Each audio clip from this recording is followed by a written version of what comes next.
In today's increasingly global environment, knowing what's expected when you sit down to eat can be confusing, even for those well-traveled. But in Western society, there are two distinct dining styles: the European dining style and the American dining style. With both dining styles, when you first sit down, you'll have your napkin in front of you. The napkin always goes on your lap right away. Now, you'll notice I have two different napkins here. One of them is larger than the other. The smaller napkin is the luncheon napkin, and the larger napkin is the dinner napkin. With the luncheon napkin, because it is smaller, when you place it on your lap, you open it up all the way and place it on your lap. With the dinner napkin, it's a little bit different because it is larger. You only open it up halfway and you place it on your lap with the fold facing towards you. With both dining styles, they start off the same way, with your fork in your left hand with the tines facing down, with the index finger along the back. The knife would be in the right hand with the blade facing down and the index finger along the back of the knife. You would cut your food, and with the European dining style, your fork stays in your left hand and you place the food into your mouth with the tines facing down.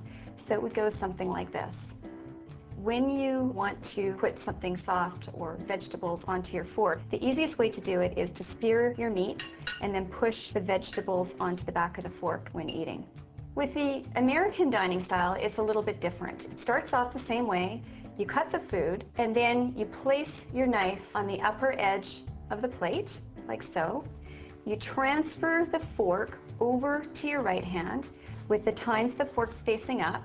Your hand always goes on your lap, never on the table, and you would put the food into your mouth with the tines up. So just to demonstrate that again, you would cut the food, the knife would go on the upper edge, you would transfer the fork over to the right hand, hand goes on the lap, and then you would eat the food like this. Now, sometimes you'll be in a position where you want to take a break and when you're not quite finished yet.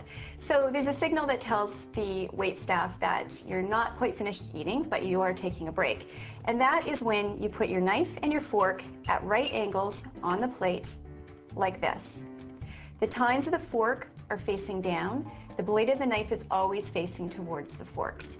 Now, depending on how much room you have on your plate or what's on your plate, you may have to move your fork and knife apart a little bit more or a little closer, and they can actually overlap as well. With the American dining style, if you're taking a break, your hands always stay below the table, of course, unless you're taking a drink.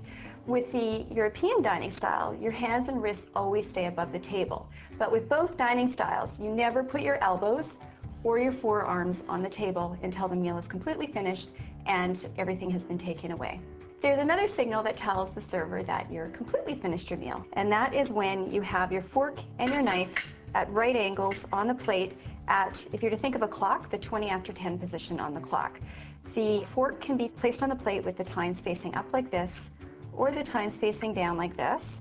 The blade of the knife is always facing towards the fork. So those are the two dining styles in Western culture. Choose the one that you like best and enjoy.